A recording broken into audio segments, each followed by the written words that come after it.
This story begins with two MTH passenger cars, a coach and a diner that I found at a train show for only $50.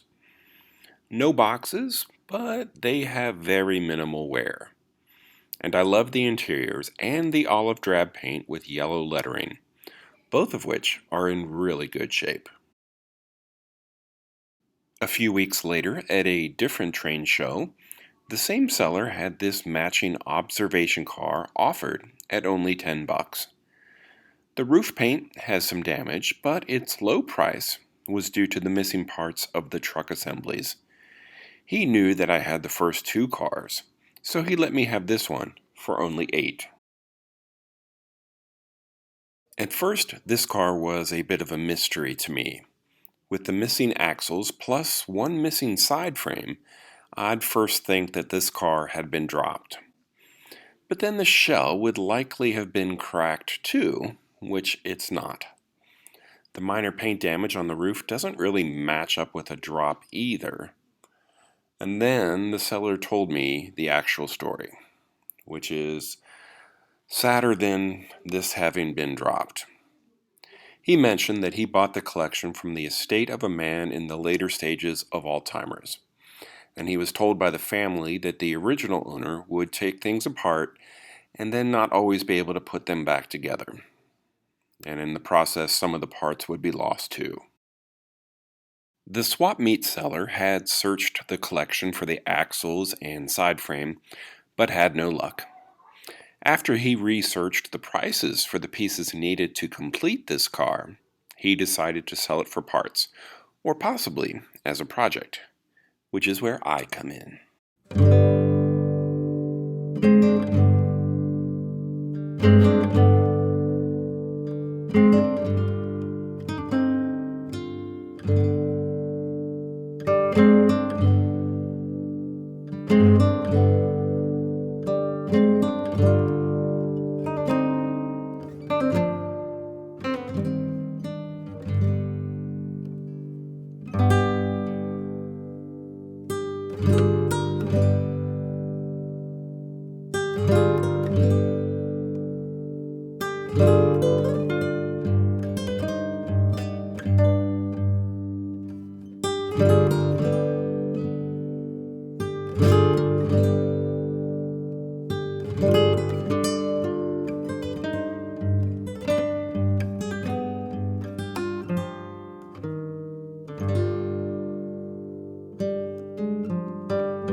I really admire the quality of MTH products.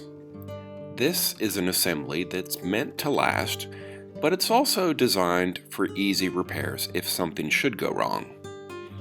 Individual parts may not be cheap, but they're mostly metal and held together with screws. Electrical connections could have been made by soldering, but MTH used crimped wire connectors instead.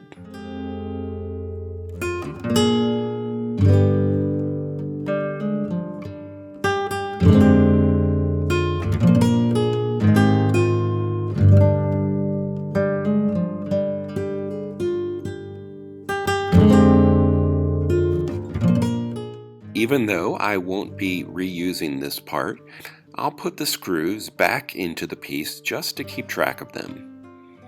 And it's even possible that I could list the assembly on eBay and make my net cost for this project $0. And who knows, I could even make some money. Wouldn't that be something? Speaking of eBay, my own search revealed the price of a replacement truck. With shipping, the cost of just one would be over $16, and I would need two. So I won't be going with original MTH parts. If I were asked to describe the theme of this channel in one sentence, I might say that I like to fix things, make stuff, or do projects as cheaply as possible. With that in mind, I think I can fix this observation car with parts and materials that I already own. In this episode, I'll use Lionel freight car trucks, sheet styrene, and the original MTH couplers to return this passenger car to the track. The original MTH piece has a jointed arm that sticks out much further than the Lionel part. I used the MTH arm as a template for the extension needed with the freight car truck assembly.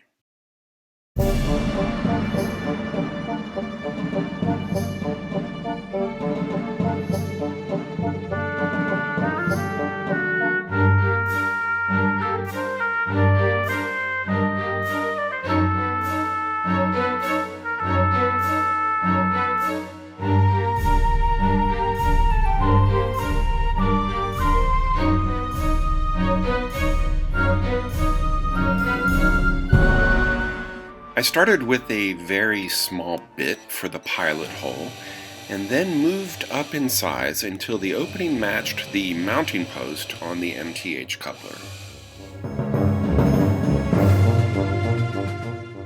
The Lionel trucks are molded from a more flexible plastic than the styrene I'm using, so they can't be directly cemented together. But what I can do is make a boxed section that will slide over the truck's arm and then be pinned in place with a small screw.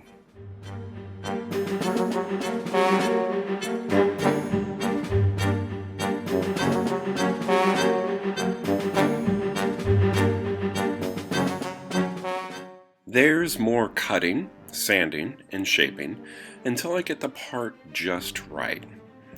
I want to have a snug fit over the arm, but I also want it to look good. And even though it really won't be seen, I'll paint it satin black and make it as nice as possible.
The hole in the frame is just a little bigger than the mounting screw I'm using. Luckily, I have this plastic tube that I can trim to make a spacer/washer.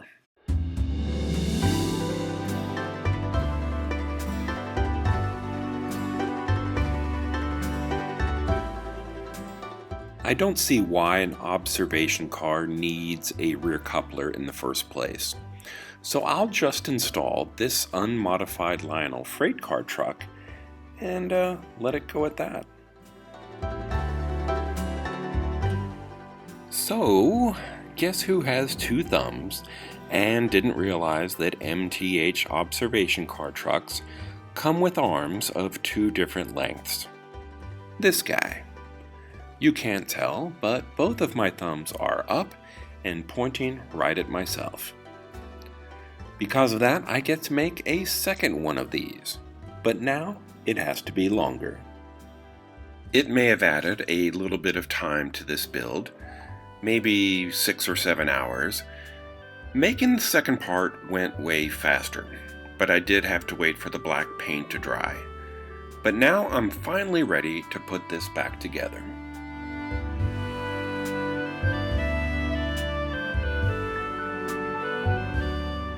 You may have noticed that I didn't reconnect the interior lighting. It's because I'm feeling a bit impatient right now, and I really just want to see this observation car on the track behind the other 2. Fixing the lighting and touching up the nicked paint on the roof will be in another video.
I'd call this a success. The trucks do look a little undersized on such a big car, but from most angles it's not too noticeable. There's a decent amount of overhang that creates enough shadow to mask their size. Plus, if you're so close that you notice, just take a few steps back. From 10 or 15 feet away, most things look pretty good.